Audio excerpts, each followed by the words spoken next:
Welcome, ladies and gentlemen, to this week's episode of Talk Exchange. Today we have with us George Tanber, who is a journalist who has traveled literally around the world, interviewing all sorts of amazing people. He has worked for publications that I'm sure you have heard of, interviewing mostly what he calls regular people. He's just got an amazing story. He also has a very established video background, and so today he's going to tell us not only about his own history, but also provide us with some promotional tips on promoting your club with video and social media. So, as usual, here's another episode that you do not want to miss. George Tanber here on Talk Exchange, and we'll see you again next week.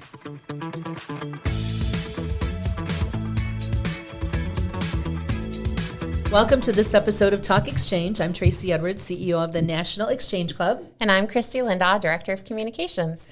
You know, it's so fun to meet with people, and it's funny because everything kind of links back to the same subject. We have interviewed people who are awesome professionals and community ambassadors and athletes and journalists, as we are today. But they all have a common love for community. Yes.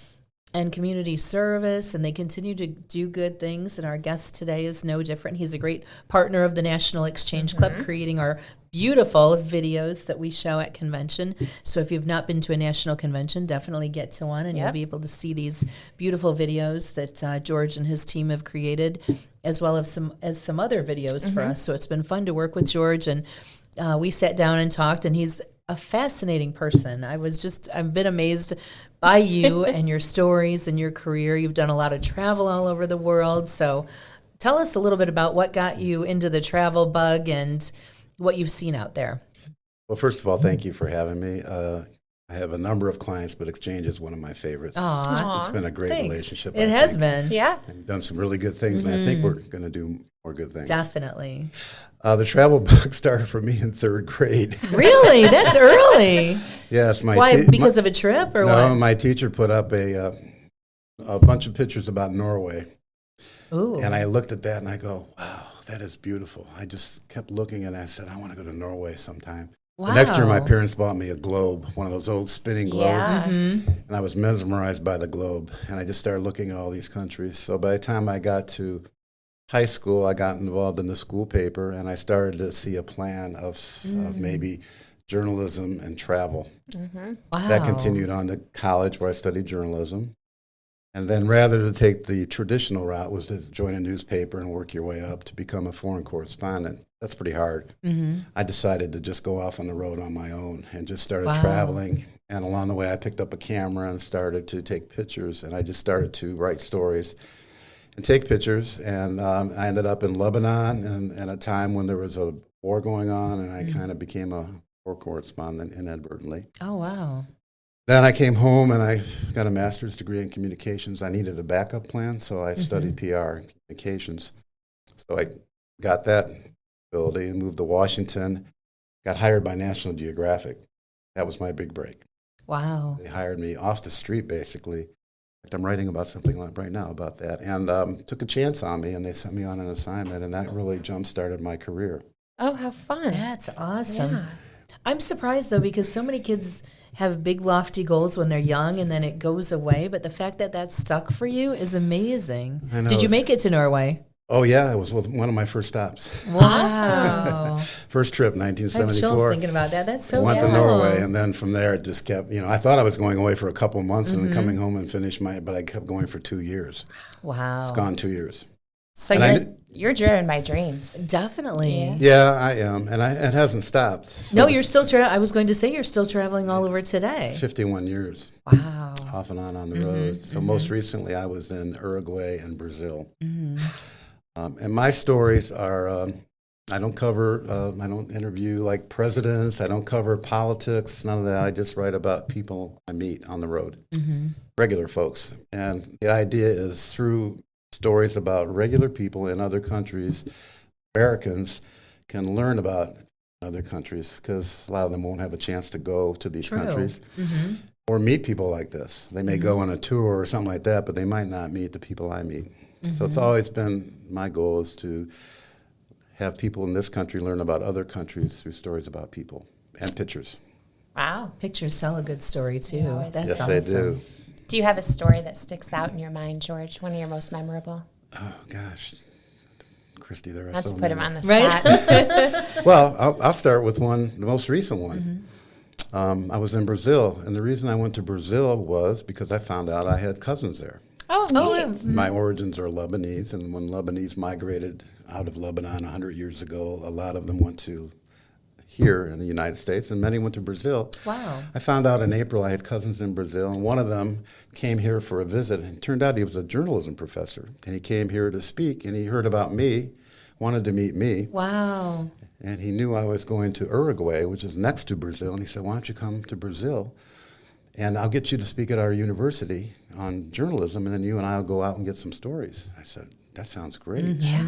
So happened that his father, also my cousin, is one of the most famous people in this part of Brazil. He's a soccer announcer, Wow. Oh. and he's done it for 70 years. Oh my And he's gosh. like a legend in this part of Brazil. So I had a story right there waiting for me. Definitely. And I just wrote it last week and published it last week. And this week it was put on the front page of all these newspapers in Brazil. Wow. And translated. And because he was my cousin, which I mentioned in the story, it made it a special story. And I bet it did. and he doesn't read English, but he read the story.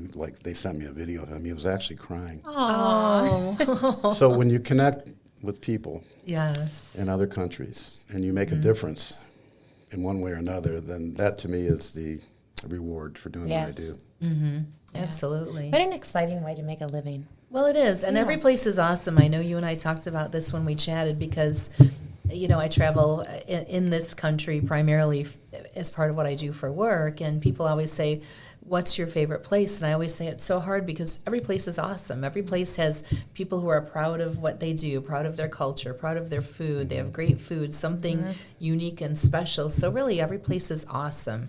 Is it hard for you to pick a favorite place? It's the same for me as for you. Each one has its own charm. Yes. They're all different. I mean, I can't say which is the best. Right. But so many of them are memorable, mainly based on the people I meet. They Right. make the difference. Definitely. I was in Ghana a year ago. That was a trip I go to. I'm going to countries now I've never been to. I'm kind of running out. I bet. So I'm going to countries I've never been to that are safe because I used to go Yes. to countries that weren't so safe. So now, and Ghana and West Africa is a wonderful country, and the people there are just so friendly. And I did a story there Yes. that it's about slavery, and it turned out I interviewed a professor, and she was talking about the history of slavery and so forth. It turned out that her husband has a cousin who lives in Toledo, and he's Wow. a doctor here, and there was a connection here. No kidding. Yeah, his name just slipped my mind at the moment. So I came back and went and saw him, and his cousin from Ghana sent a gift for me to give to his cousin here. Oh my gosh, I love So that. those sorts of things happen a lot when you travel. I'm these sure. small world stories. I'm sure it happens to you. It does. I had a good one, in fact, when I was in the state of Washington, and the club had a meeting at one of the state parks, and they said, oh, the director, you'll get to meet him. He's a Buckeye, too, from Ohio. And I was like, okay, cool. So we talked, and where did you grow up? And he said, oh, I went to Anthony Wayne schools. I said, I live in Anthony Wayne District. And he said, oh, I don't know if you know about it, but I grew up on this little quarry, and that's where I learned my love of archaeology because I dug there. And I said, well, hold on to your hat. There's houses around there, and I live there now. No. Crazy. So you're right. You can. It's amazing. Which You quarry? can- Which quarry? Salisbury. At the on Salisbury. Where yeah. I spent my childhood. Yeah, me too. exactly. Me You too. did? Yeah, yeah. So it's funny. Just you're right. Those connections. So you mentioned that you're trying to get to places you haven't visited. So what's coming up? What's still on your bucket list? Well, if my wife's listening, She will be. I'm going to Estonia and Finland. Wow. Oh. That sounds That'll be in amazing. the summer. I've been to Scandinavia, but not Finland. And Estonia is a part of the Baltic nations. They were a part of the Soviet Union. And there's Latvia and Estonia, and they're pretty democratic countries. They're doing pretty well. So Good. I'm very curious about them.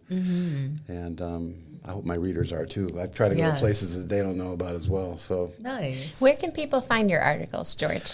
my website is called the roadboomer.com. The Road Road Boomer. I'm a boomer, and I'm on the road. So that's appropriate, That's who yes. I am. And you will find stories from my current travels. You'll find archive stories from going back many years. And I think I mentioned it's one of the interesting things about the older stories that I've done is I'm going back and I'm finding the people I interviewed years ago Wow. and finding out what happened. Oh, Kind of what we talked about for the Yes. Your Magazine. Yes, I love Where are they that. now? Yes. And I've tracked down some people that I wrote about years ago and found out the rest of the story. So I have these postscripts, and that's kind of Oh, I cool as well. love I love that too. And we talked about doing something on the Yeah. Youth Award winners. Where are they now? Because, George, you've been so great when we've asked for your help with our magazine articles and really getting such an amazing story out of these people. You Yeah. know, clearly it's your profession, but also your heart and your way with people that's Yeah. been so amazing to bring thank out those stories. Well, I have to say one of my favorite things I do with Exchange is I'm a judge Yes. for the scholarships. I've been doing maybe 6 or 7 years now, and I really enjoy that. Thank you for I love doing it. that. That's a big project. It's a big job. I It don't know is. how. It has to be so hard to choose one It's hard. kid out of But all you know, of those. it's hard because there's so much talent there. Yes. But their stories are astounding, and it makes you feel good about the future of this country when you know there are young people out there. And that's what I Absolutely. love about it. I Absolutely. say we're in good shape here. I think so. Yes. Yeah, there's very much a social conscience, I think, with our young generation. Yeah. We see that in Exchange. Absolutely. Especially the ACE award to me. The ACE is the one where when these kids that grow Right, up in yeah. these unimaginable situations and they achieve greatness, Yes. I mean, it just blows my mind, It honestly. does. It does. And we love to reconnect with them because their paths are absolutely amazing, like Tyler Osborne, for one. yeah. You know, for our listeners who don't know about Tyler, Right. he was our ACE winner a long time ago, within the last 10 years. Yeah, But maybe 5 to 6 5 years to 6. Tyler connected with a family, two of our members, Nancy and Dan Wakely, and he essentially moved in with them, and he calls Right. them mom and dad. I believe he's working on his master's degree He now. is. He is. Yeah, he Yes. is doing amazing things, and I know our members at convention always love to catch up with Tyler. Yes. You know, but there are so many other stories out there that we can share. Right. You know, That's this has just been going one. on. Right. Yes. Yeah. Yes. And he then serves as a mentor when he comes to convention. He He does. takes those other kids under his wings. It's so beautiful.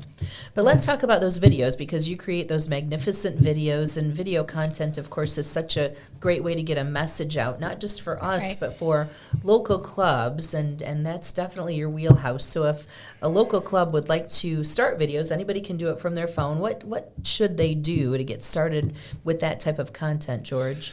Well, we talked about if you want to recruit members and you want to recruit young members, then I think you need to be active in mediums like Instagram and TikTok. Yes. Facebook to a degree, but not so much anymore. That's older, but I'd say still Facebook. And I'm sure a lot of the clubs have Facebook pages. For us, Facebook is really our wheelhouse because of our demographics. So Yes, it's a great so- place for people to talk about their club events and kind of publicize those. But definitely we utilize Instagram and TikTok Yeah. as well. So, I mean, it can be as simple as making a video with your phone at an event. Interview some of your members, ask them what they're up to. You can do short is always better. Yes. People's attention span is not great. True. So 30-second video, putting somebody on camera and just asking them what they're involved in, what are you doing right now? Or what excites you about Exchange? You know, what do you love That's about yes. what do you love about which, Exchange and what we do? So, and I would just say that if you really want to go young, TikTok, but Instagram is a very strong medium right now. It is. And you can do, videos for that. You don't have to get too technical in videos. You don't have to bring in cameras and all that. No. You can, the quality of a phone right now is extraordinary. It is. I have some pictures. I take pictures for my website. Right. And I have some pictures that I took with my phone. And if you look at them compared to the ones I took with my camera, you can't tell the difference. Wow. Really? So the quality is such. And it's Yeah. the same for video. And that's a great way for clubs to get the word out about what they do because they're looking for that attention in the community and wondering how to get their name out there, how to let the community know that they're doing good. And that's a great way, because when they post it, they could even tag some of those organizations to get their attention, right? Yep. Yes, for sure. So broadening it a little bit, Yes. and looking at all media. The world of media has changed considerably. The local daily newspaper is not the only voice. Right. A lot of them have shrunk. So whereas in the past there might have been a reporter you would always connect with, it's a little harder to do that. But still, Right. I always say find a sympathetic voice at a newspaper that you make that connection with, and keep them informed of what you're doing. Send them little news releases. If there's an event that you're doing, let them know. Right. Of course, if you're involved in the prevention of childhood abuse, which is the theme for anything you're doing in that area, to me, Yes. that's newsworthy. 'Cause it's such an important topic. Yeah. So develop your news sources in the daily newspapers. And now the smaller suburban papers are expanding because they're taking up the slack from the large dailies. Oh, true. So the smaller papers generally don't have many reporters, but often sometimes you can write your own little story, and they might even print it as is. Nice. So you want to build up a network with the smaller papers. Radio, radio shows in your community. I would say some of them have local talk shows. If you haven't already done that, I think you want to get on a local talk show and try to get a connection there. TV stations, sometimes they have noonday shows. Maybe That's true. Have you been involved We have, in them yourself? yes. Yeah. So noonday shows in your in town, those are another markets you want to get into. Get on the program, talk about what you're doing. So there are many avenues. It's probably not a bad idea to have somebody in your club. Maybe somebody in your club has experience in the world of advertising and media, and maybe you can get Right. them to help you out.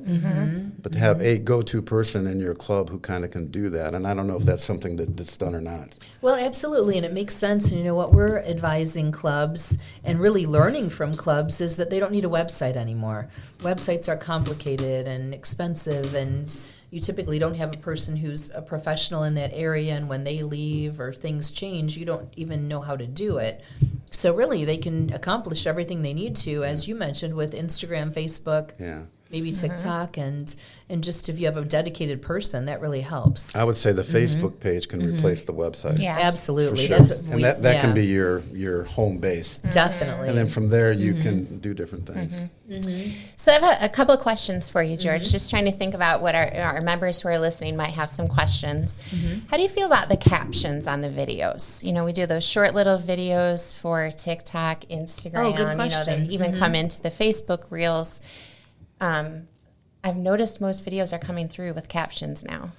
True. So you're talking about little. Yes, that are placed in, not translated by the social No. service, but Well, picture captions on a video can be good if they reinforce the message. If people aren't really paying attention or they miss something, 3 or 4 words can do a lot. yeah.